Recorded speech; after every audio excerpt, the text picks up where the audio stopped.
सोनं विकत घेतलं नाही तरी चालेल, पण अक्षय तृतीया निमित्त ही स्पेशल थाळी नक्की बनवा.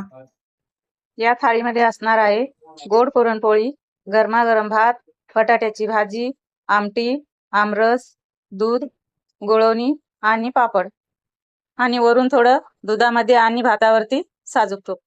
चला तर आता रेसिपीला सुरुवात करते. सर्वप्रथम मी पुरणपोळीसाठी 1 वाटी चणा डाळ पाणी टाकून 10 मिनिटे भिजत ठेवणार आहे. आता एका टोपामध्ये डाळ शिजवण्यासाठी मी पाणी उकळत ठेवते. आता पाण्याला चांगली उकळी आली आहे. यामध्ये 1 चमचा तेल आणि थोडीशी हळद टाकते. आता 10 मिनिटे झाले आहेत. डाळ चांगली भिजून तयार आहे. आता ह्या उकळत्या पाण्यात डाळ टाकून 10 ते 15 मिनिटे झाकण लावून शिजवून घेते. आता इथे पाहू शकता 15 मिनिटं झालेत. डाळ चांगली शिजून तयार आहे.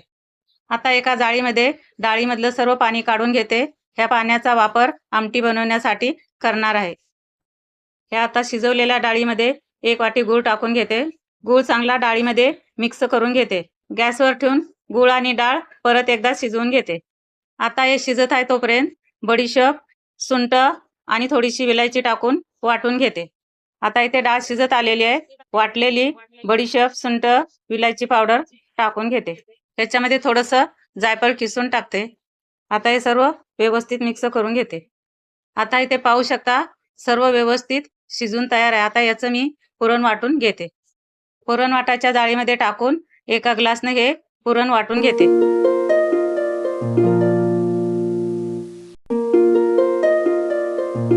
आता इथे पुरण वाटून तयार आहे. पुरणपोळ्या बनवण्यासाठी मी आता कणिक मळून घेणार आहे. याच्यासाठी 3 वाट्या गव्हाचं पीठ घेतलं आहे. त्याच्यामध्ये 1 चमचा मीठ टाकते. पुरणपोळीला कलर येण्यासाठी चिमटभर हळद टाकून घेते. याच्यामध्ये 1 चमचा तेल टाकून आता हे सर्व मिक्स करून घेते. आता याच्यामध्ये थोडं थोडं पाणी टाकून कणिक मळून घेते.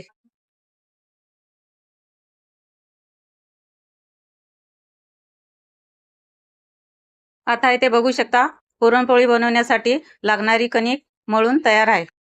याच्यावर थोडंसं तेल टाकून 10 मिनिटासाठी झाकण लावून भिजत ठेवते. कणिक भिजत आहे तोपर्यंत मी बटाट्याच्या भाजीसाठी बटाटे शिजवून घेते. बटाट्याच्या भाजीसाठी लसूण, अद्रक, हिरवी मिरची, कोथिंबीर टाकून जाडसर पेस्ट वाटून घेते. आता इथे पेस्ट बनवून तयार आहे. आता ह्याच मिक्सरच्या भांड्यामध्ये आमटीसाठी लागणारा मसाला, खोबरं, अद्रक, लसूण, थोडीशी कोथिंबीर, जिरे टाकून मसाला वाटून घेते. अगोदर बटाट्याची भाजी बनवून घेते. कढईमध्ये 2 चमचे तेल टाकून घेते. तेल गरम झालेलं आहे. ह्यामध्ये जिरे, मोहरी, थोडेसे जाडसर कुटून घेतलेले धने, कढीपत्ता आणि वाटलेली पेस्ट टाकून मिक्स करून घेते. ह्यामध्ये थोडीशी हळद आणि अर्धा चमचा मीठ टाकून मिक्स करून घेते. आता हे सर्व व्यवस्थित मिक्स झालेलं आहे. शिजवून घेतलेला बटाटा टाकून घेते. आता इथे बटाट्याची भाजी बनवून तयार आहे. आता मी डाळीची आमटी बनवून घेते. आता आमटीसाठी एका टोपामध्ये 2 चमचे तेल टाकून घेते. तेल इथं आता गरम झालेलं आहे. मोहरी, जिरे, कढीपत्ता आणि वाटलेला मसाला टाकून सर्व मिक्स करून घेते. आता इथे सर्व मिक्स झालंय. त्याच्यामध्ये 1 चमचा काश्मीरी मिरची पावडर आणि 1 चमचा घरगुती मसाला आणि अर्धा चमचा मीठ टाकून आता हे सर्व मिक्स करून घेते. आमटीला घट्टपणा येण्यासाठी थोडीशी चणा डाळ वाटून घेते. आता इथे मसाला तेल सुटेपर्यंत भाजून घेतलाय. याच्यामध्ये वाटलेली चणा डाळ टाकून घेते. आता हे शिजवलेलं डाळीचं पण पाणी याच्यामध्ये टाकून घेते.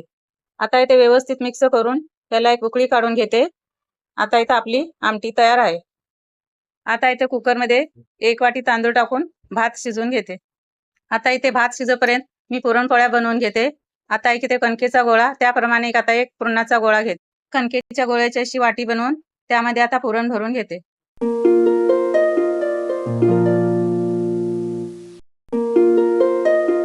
पुरण भरलेला गोळा पोळपाटावर ठेवून त्याच्यामधले सर्व पुरण पसरवून घेऊन आता पोळी लाटून घेते. आता इथे पुरणपोळी लाटून तयार आहे. तवा गरम झालेला आहे. त्याच्यावर थोडंसं तेल टाकून तव्यामध्ये पुरणपोळी टाकून भाजून घेते. मंडळी, अक्षय तृतीया निमित्त तुम्ही घरी कोणती डिश बनवता हे कमेंट्स करून मला नक्की सांगा. आणि मी बनवलेल्या रेसिपी तुम्हाला कशा वाटतात हेही सांगायला विसरू नका. आता इथे पुरणपोळी भाजून तयार आहे. आता काढून घेते. आता इथे सर्व पुरणपोळ्या बनवून झाल्या आहेत. इथे तयार आहे अक्षय तृतीया निमित्त स्पेशल थाळी. तुम्हा सर्वांना अक्षय तृतीया निमित्त हार्दिक शुभेच्छा.